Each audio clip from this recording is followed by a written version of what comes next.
explaining the ending of Stanley Kubrick's 2001 A Space Odyssey. Now, the ending sequence kicks off when Hal is disconnected by Dave. At this point, Dave soon learns the true reasons behind their mission to Jupiter.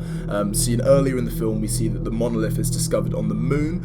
That then emits a transmission, which is believed to be heading towards Jupiter, hence the mission and why Dave is sent to resurrect the crew only once they arrive at Jupiter.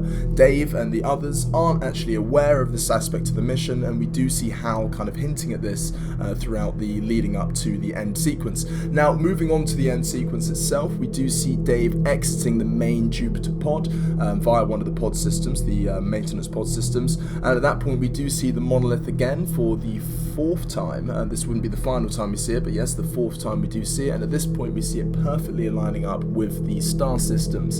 And at this point we do see an aura appear in the sky, and then we see Dave appear to transcend through this. During this period we see Dave at various cutting moments appearing to be in sheer agony, and then at that point he is then awoken in what is seeming to be kind of Renaissance era French architectural space, but obviously it looks uncanny with the floors being kind of illuminated, and almost, you know, everything just doesn't seem quite right. And we've got to realize that Dave in this instance is an American. This stuff is completely untoward to him, and this kind of to me shows the aliens' kind of lack of an attempt to recreate human space. Now, moving through the sequence, we see that Dave is actually aging through this kind of 2 to 3 minute sequence, I believe it is, but he's aging literally at the speed of light, it seems. Every time he pans across the room and explores this area, he sees an older version of himself, and then we see it kind of cut very seamlessly into him becoming that older version of himself. A very trippy sequence indeed. Well done to Stanley Kubrick. And at that point, we do see the ending of this where he is at the deathbed, and at this point he is greeted again with the monolith, and at this point the monolith does a weird thing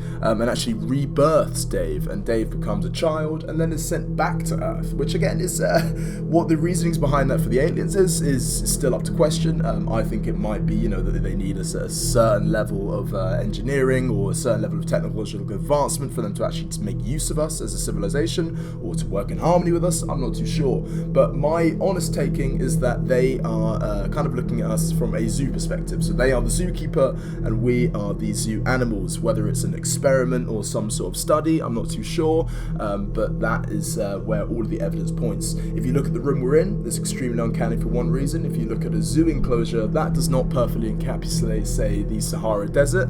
It can only do that to a certain extent, just like how in this instance, the aliens can only replicate a human environment to a certain extent without it being uncanny. So yeah, that pretty much wraps up kind of my explanation or my take on the ending of A Space Odyssey. Obviously, you guys are all entitled to your own opinions, and I'd love to see those down in the comments below. Also, let me know what you'd like me to cover in the future. I do kind of want to explore different types of content creation, so things similar to this. But anyways, I hope you guys did enjoy. Let me know what you think, and I hope you guys have a great rest of your day, evening, whatever. Bandman out.